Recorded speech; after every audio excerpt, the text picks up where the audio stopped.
L'église Saint-Gervais est située au cœur de la ville de Falaise. Sa construction débute au XIe siècle sous l'impulsion de Guillaume le Conquérant et s'achève sous le règne d'Henri Ier Beauclerc, son fils. Elle est consacrée en 1134. Mais qui sont Saint-Gervais et Saint-Protais ? Gervais et Protais étaient jumeaux, fils de saint Vital de Ravenne et de la bienheureuse Valérie. Ils vivaient au 1er siècle sous le règne de l'empereur Néron. On ne sait d'eux que le fait que saint Ambroise, évêque de Milan, les retrouva en 386 enterrés côte à côte.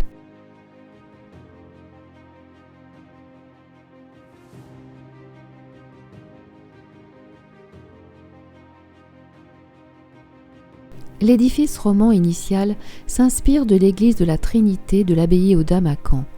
Le mur sud de la nef, la tour-lanterne et la façade ouest sont les seules parties d'origine.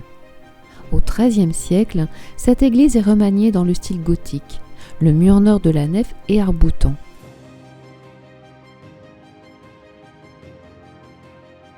Après la guerre de Cent Ans, les chapelles sud et le porche sont édifiées à la fin du XVe siècle.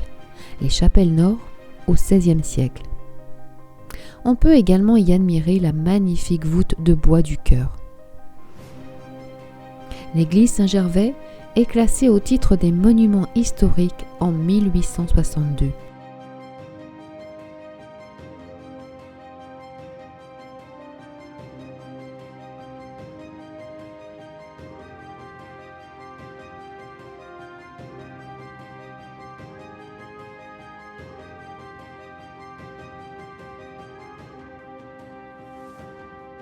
L'église Saint-Gervais a été très endommagée par les bombardements lors de la bataille de Normandie. Une maquette est exposée et présente le quartier défiguré par les bombardements. Une restauration s'en est suivie, lui redonnant tout son éclat.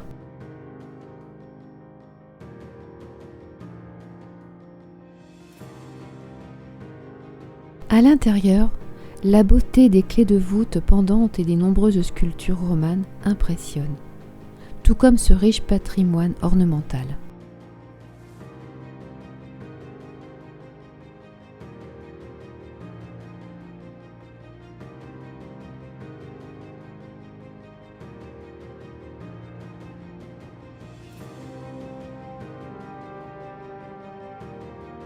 Perché à plusieurs dizaines de mètres, le coq de l'église Saint-Gervais a une particularité.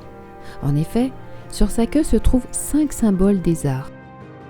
Ce coq installé le 14 décembre 1980, lors de l'année du patrimoine, est inauguré par le ministre de la Culture, Jean-Philippe Lecas.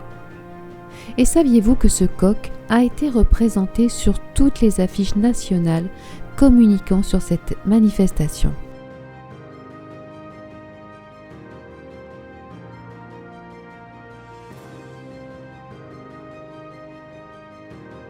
Voici le cadran solaire du porche d'entrée sud. Et voici les traces d'une méridienne de temps vrai et de temps moyen, les courbes en 8. Les indications restent peu visibles.